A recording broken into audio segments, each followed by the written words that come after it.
You caught me. That was my Marco Rubio moment, I think. Hi, everyone. Suzette Martinez Valladares here, Republican candidate running for U.S. Congress in California's 25th Congressional District. And for those of you who aren't familiar with the 25th Congressional District, raise your hands. Joking. The 25th Congressional District is comprised of the city of Simi Valley, a little bit of the area of Los Angeles City or Porter Ranch, the Santa Clarita Valley, the Antelope Valley, which includes Palmdale, Lancaster, Acton, Agua Dulce, Lake Los Angeles, all the way out into Pear Blossom. So it is a very large district, but ironically enough, the district is not as large as it used to be. When I first fell in love with the district and with our community was when I started working for Congressman Buck McKeon back in 2009. I actually was an intern in his office first, after having been a volunteer at the Republican headquarters in Santa Clarita. And because of that internship at the Republican headquarters, I was also able to do an internship for Congressman Buck McKeon. We did this thing where we interns were responsible for the roster, and essentially the roster had all of the information, all of the geographic information in the district. So I learned so much about the district back then. The district actually was Santa Clarita, and it went all the way up into Bishop, like Mammoth areas. So it was a massive district. I remember I used to have to schedule some of our mobile office hours, and that was like a week project. So a weeks long project. So that's where I kind of really fell in love with in the district. So now on a good day, if I'm in the north part of the district, which is, Lancaster area, and if I'm traveling south, if there's not any traffic, it'll probably take me about 2 hours to get to the southern west part of the district, or Simi Valley. Hi, Michelle. Nice to see you. Thanks for joining me. I expect that we have a lot of families and people that are celebrating the 4th of July. So I'm going to talk a little bit more about the district until we can get some more people to hop on today. So the district is geographically pretty large, very diverse. In the last census redistricting, we actually picked up the area of Simi Valley. So that's new to the district, and it's kind of crazy because here we are almost 10 years later getting ready for the next census, which will happen in 2020. And then new districts will be drawn by the Redistricting Commission. And those districts will be implemented come 2022. So the district is going to change again. And crossing my fingers that we keep all of the communities that we have, because it's such a wonderful district. For those of you actually interested in the redistricting process, right now applications are open for if you want to apply for the Redistricting Commission. And I will actually probably post that link up on my Facebook page, because it is so important that we really get citizens from our community to apply to be a part of that process. This is redistricting for the entire state of California. So our congressional boundaries, our assembly and senate boundaries, all of these things are going to happen. All of this redistricting is going to happen in the next 3 years, but the census will take place in 2020. But if you guys have an opportunity, the only requirements are, it's actually supposed to be a bipartisan, nonpartisan, I guess. Actually, it's bipartisan. Redistricting commission or committee that is comprised of Democrats, Republicans, and no party preference. So if you're a Republican, if you're a Democrat in the district, please apply for the redistricting committee. It would be an amazing opportunity to have somebody from our community involved who understands our community. Brian Kirkness, welcome. It's so good to see you. I have known Brian Kirkness, oh my gosh, since my Magic Mountain days, our Magic Mountain days, which was well over, 10 years ago when I was in high school. It was probably more like 20 years ago. But Brian, I met a long time ago at Six Flags Magic Mountain. Welcome, Brian. And he has a wonderful family that lives in Santa Clarita. He was from Santa Clarita. So sorry I'm giving all your information, Brian, but it's good to see you. Thank you for joining me. So I did, I guess I'm moderating. Hi, Suzette. I know I'm supposed to moderate, but would love to be able to ask you all my questions I never get to ask. Can I? Great. So you guys right now, Michelle, who is on my team, is helping me. So as much as I would like to pretend I'm telepathic, I can't make words appear on the screen from my mind, especially when my two hands are right in front of me. So Michelle does help me on my Facebook Live. So she's here to help me a little bit today too. And there's actually a lot of things I want to talk about. So even if we don't have, so many people on today, I know it's a day before 4th of July. There's a lot of things I want to update you guys on that are going on in the district. Tomorrow is our wonderful Independence Day. And it is definitely one of the favorite holidays for me and even for my household as a youngster growing up. I remember the traditional American, Independence Day culture of meeting with family and barbecues. And I actually remember being able to set off fireworks when I was a kid. Like real fireworks, like the fireworks that you'd shoot up in the sky and that now you can only go see at events, such as some of the events that I'm going to tomorrow.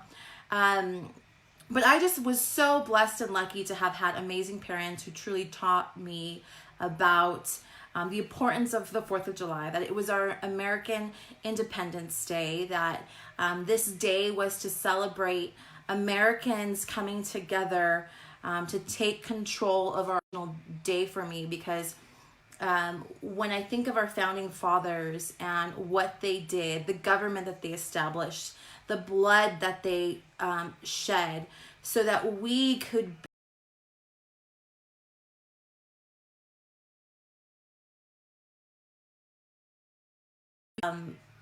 it just is inspiring. I have a little bit of a delay today, guys, so if you're not seeing, if we cut off a little bit, I'm so sorry. I'm not really sure what's wrong with my internet connection. But again, this is one of the most important holidays for me, and I look forward to teaching Charlotte that it's not just about family and hot dogs and fireworks, but it's about really celebrating our founding fathers and everyone who has fought for our independence and for our government, and to have such an amazing government that has lasted as long as it has, and that will continue to last because of our amazing Constitution. One of the things that I'm really interesting to know what your guys' thoughts are is I want to know who your favorite founding father was. So this is kind of like a pop quiz, guys, for you. Hi, Brittany. Good to see you. Thanks for jumping on. So my favorite founding father, or actually the one who I just kind of remember the most in his influence in forming our government and what we have today, is actually Alexander Hamilton. And, he essentially helped create the foundation for our financial institution and our treasury, and what he was able to do in terms of being able to, I guess, kind of accumulate or put together debt or allow the United States to have credit to help us establish our strength on the national stage, whether it was funding a military or creating the financial institutions that we have. He was just, for me, he resonates so much, but I tend to be very much a limited government type of person. I like local control. I think, especially as big as the United States is now, I'm so happy our government was set up the way that it was. So Thomas Jefferson is not, far behind in terms of me admiring what he his founding and contribution to our nation and our government. So just curious as to who your favorite founding father is. So tomorrow, guys, for the 4th of July, if you're not busy, tomorrow morning I will be at the Santa Clarita Valley parade. It starts at 9 a.m., but I'm going to be there super early, so I think it starts at 9 a.m. Check, it might start at 8 a.m., guys, sorry. But it's going to be in the morning. There's also parades in Simi Valley, in Acton, in the Antelope Valley. So there are lots of parades for you guys to go to tomorrow morning. If you want to get up early, take the kids out, come see me in the Santa Clarita City Parade. Super excited about that. In the afternoon, there are lots of fireworks shows across the district. I'm going to the rodeo over at, or the PBR rodeo over in Lancaster, and there's going to be a fireworks show. I'm super excited for that. So if you guys get an opportunity, I'm also going to have a booth there. I'll be there from about 4 to 10, so stop by and say hi to me. The Santa Clarita Parade starts at 9, guys, at 9. Then why do I have to be there at 6? Joking. We're going to be in the parade. My father-in-law has been so gracious and kind to lend us his classic red convertible Camaro. It's a gorgeous car. Bill, I might keep it. Yeah, right. That would never fly. So guys, if you can come out tomorrow, I'm looking forward to a wonderful 4th of July. So let's get into a little bit of questions and some hot topics that I've been hearing this past week.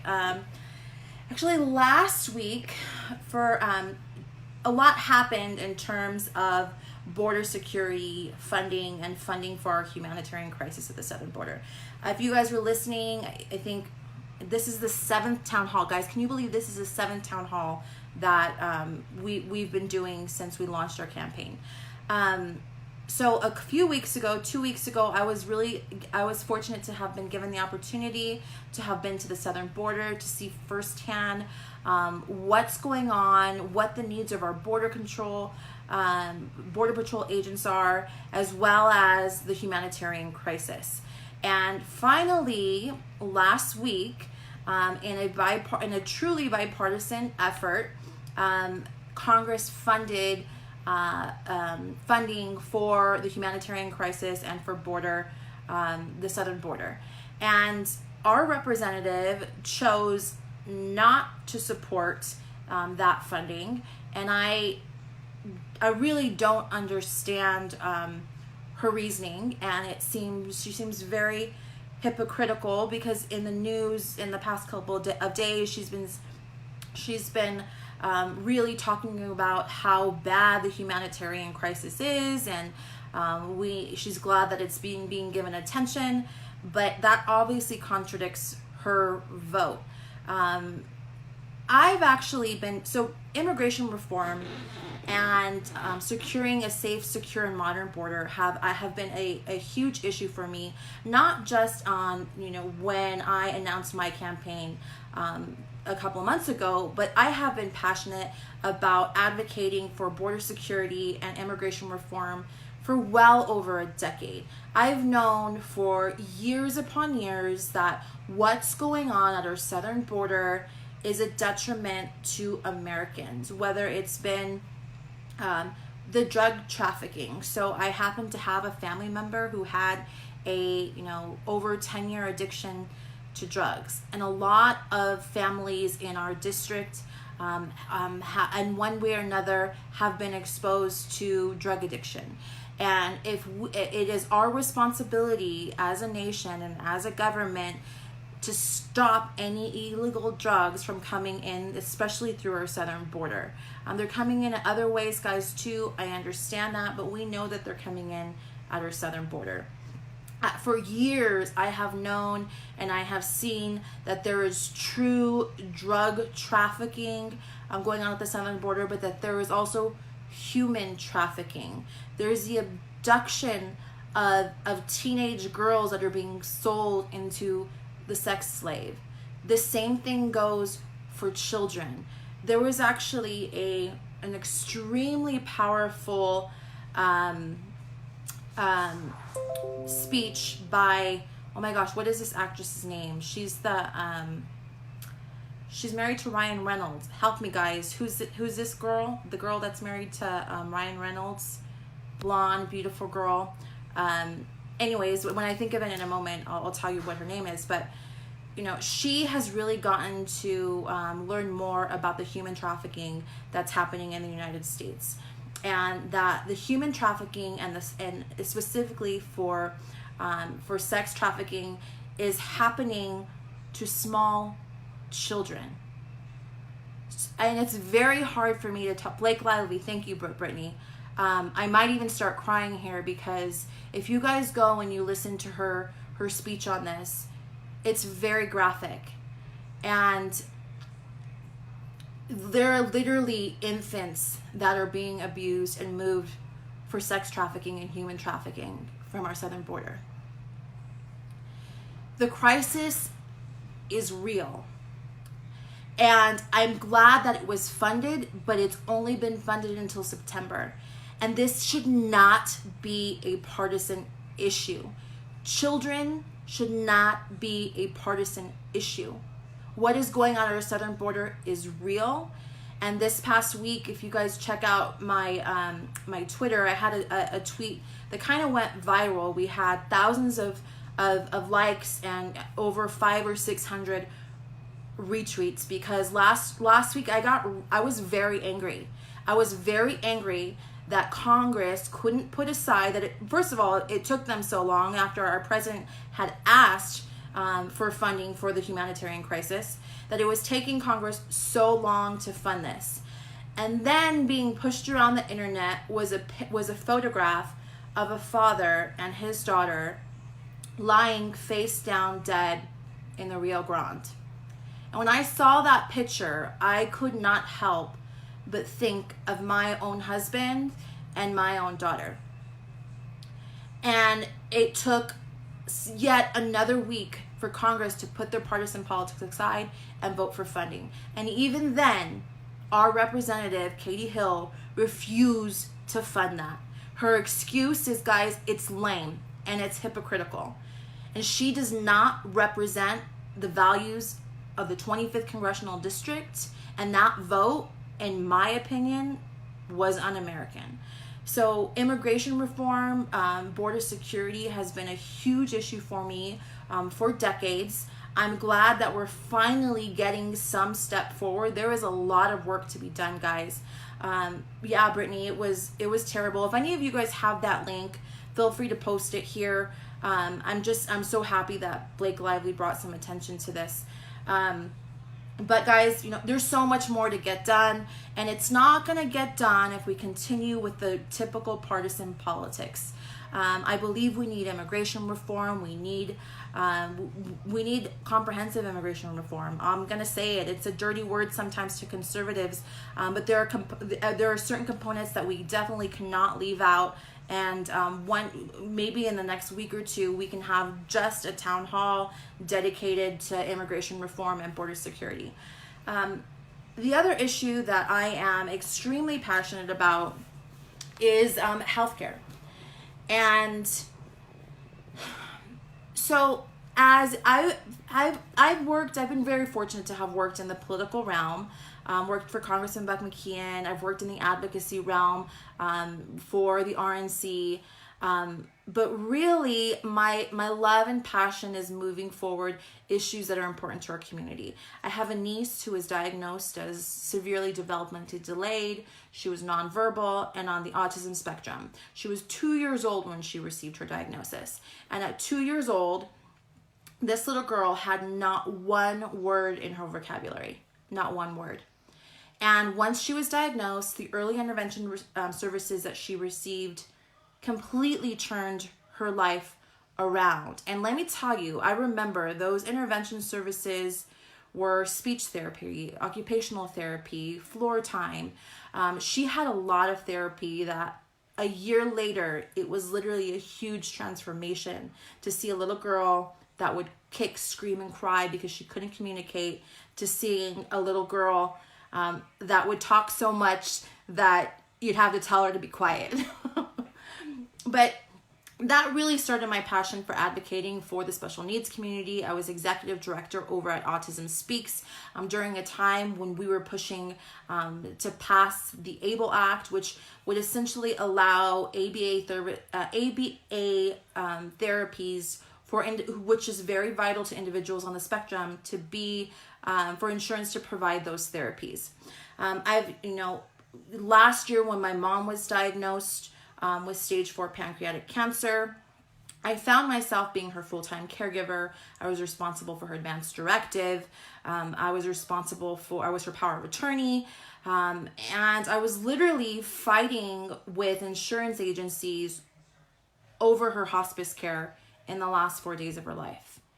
And when I think about how much I had to fight for some very basic services for my mother for her hospice care, and I think about what's being proposed by, I don't even know, 25 Democrats that are running for president right now, who are all proposing a universal or single payer healthcare system.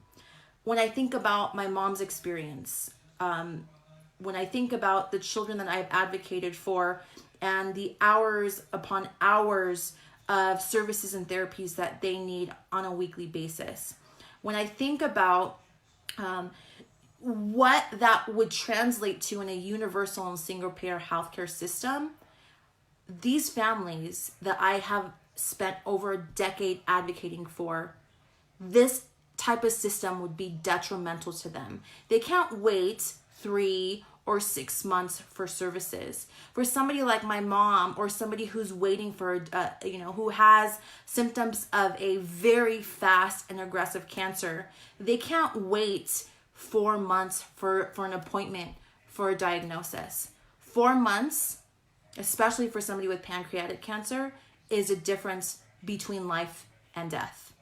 And these are the systems that are being offered, guys. This is not what we need in America. So healthcare is a very important topic for me. It's a very important issue. We need to bring down the cost of healthcare so that more people have access.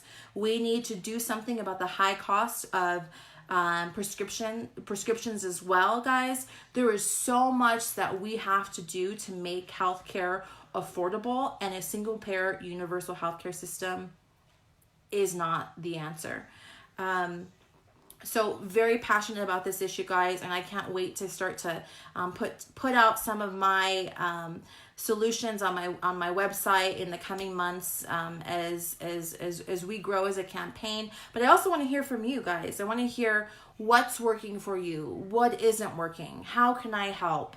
As I've mentioned in previous town halls, hi Jeff, welcome, thank you for coming. As I've mentioned, and in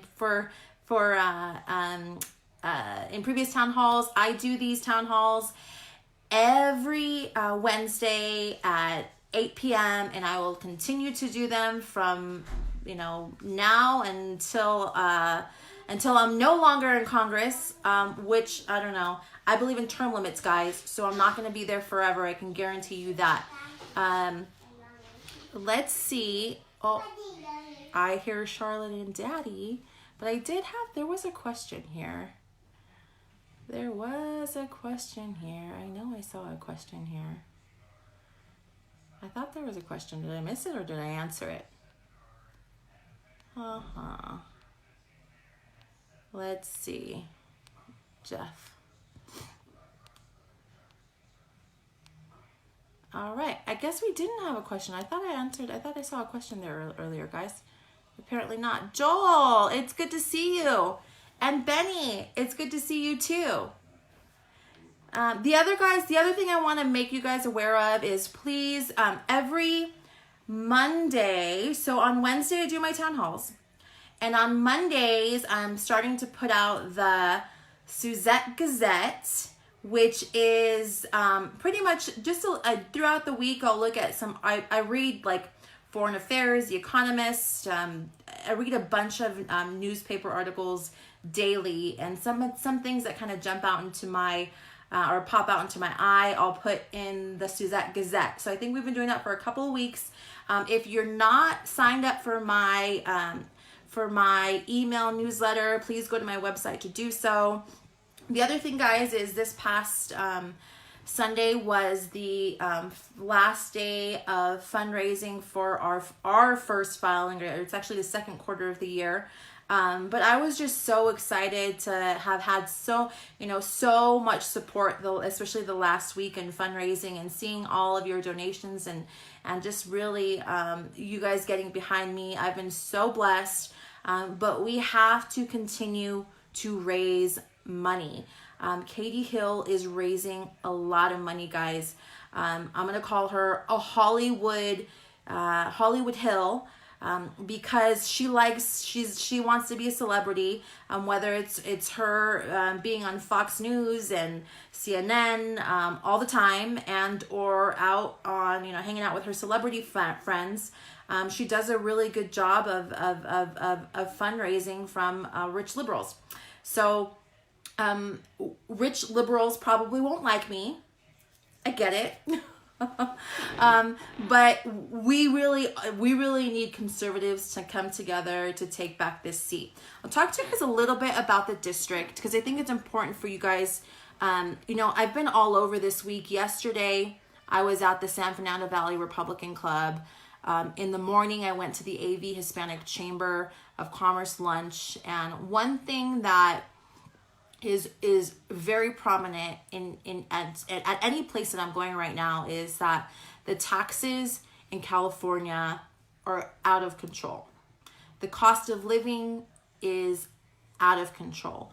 At the AV Hispanic Chamber, every conversation I had there was with a small business owner who was just saying that people are looking to downsize their rentals. So people who have been in buildings for a decade need to move to smaller commercial properties because rent is getting so expensive, and the cost of business is getting more and more expensive, and they can't afford it. And just to keep their doors open, they have to start looking at how to cut costs. And let me tell you, me being the CEO of a small preschool and understanding every month we got to make payroll. Every month we got to make rent, pay water, power, bills, internet. It's a lot. And when you have to consider moving your business, it's bad, guys. And what we're seeing is people aren't just considering moving their business from, let's just say, a more affordable property, down the road or in the next city. No, they're looking at going to Arizona or to Texas or to Nevada, right? Because it's so expensive to live in California. And the reason why it's so expensive is because we have a one-party system, essentially. The state legislature is controlled by Democrats. Yes, it is, isn't it? Do you want to come up here with me for a second? Mommy's talking to people about taxes. Hi, guys. You see me? I see video. Oh, you see the video. Well, Mommy's talking about taxes right now. Do you want to talk about taxes? Taxes. Okay. Sorry. She's fine. She likes taxes. You like taxes? She can sit with me. Okay, she wants to sit with Mommy and talk about taxes. That's okay. So people are leaving the state. And one thing about this district is it's a district that's winnable. So I look at voter registration last cycle did flip for the first time. And it went from being really when I first started in the district working for, baby, we're talking about voter registration. I know, but let's talk about voter registration. Do you want to vote as a Republican? Can I register you in a few years as a Republican? Okay, I'm gonna send her with Daddy real fast, guys, and then we'll get back to voter registration. You go with Daddy. Oh, I know, love, bud. See, that is a toddler moment, and that moment is preparing me for dealing with Washington. because temper tantrums happen there all the time. So guys, that makes me ready for Washington. A little bit more about voter registration, and Brittany, my friend, will probably be able to relate to that. Voter registration, guys, here in the district, when I first got involved, was 38% Republican, and that has switched. It's now 36% Republican, 36% Democrat, 33% Republican, and 32% no party preference. It's kind of split in thirds. The district is winnable. It's a top targeted race. Katie Hill won this seat by over 8 points. Steve Knight, unfortunately lost. And a huge part of the reason that he lost was because 12% of Republicans voted for Katie Hill. 71% of no party preference voted for Katie Hill. It is a winnable district because when we move those votes back to voters who are regulation and tax fatigued in California, they're going to want to vote for conservatives who understand the values of this district. Katie Hill won by 8 points. In this very same district, John Cox, our Republican nominee for governor who ran against Gavin Newsom, only lost by 2.2%.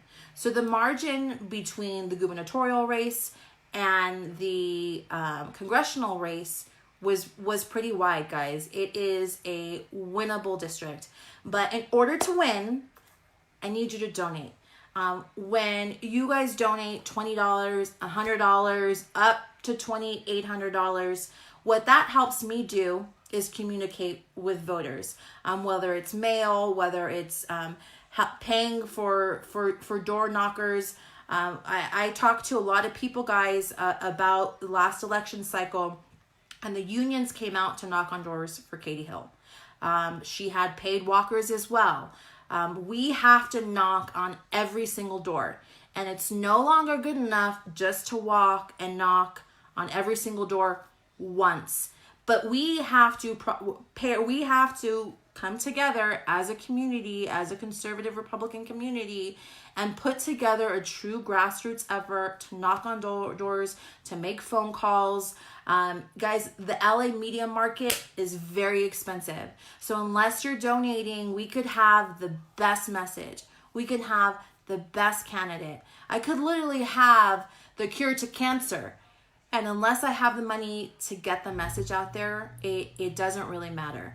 So I need you guys to go to my website, SuzetteValladares.com, and donate. Again, $5, $10, whatever you can donate, every dollar helps. And what I also need you to do is I need you to contact me. You can DM me, you can send me a message, you can email me as well. Go to my website. To host coffees, guys. We got to get the word out. I'd love to come to your house to meet your neighbors, to talk about the issues that are important to you.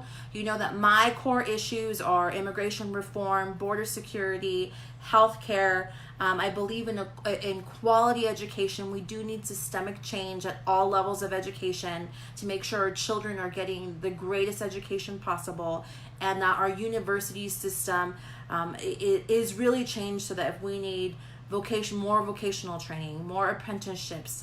That 4-year university is not the only path for people to be successful. And we really need to do a lot in all 3 of these areas. There are other areas that are important to me as well. But my objective is to listen to you, is to be a citizen legislator. And that requires other citizens getting involved. I just want to say, guys, I hope you have a wonderful 4th of July. Stay safe. There are lots of parks for you to watch the fireworks at.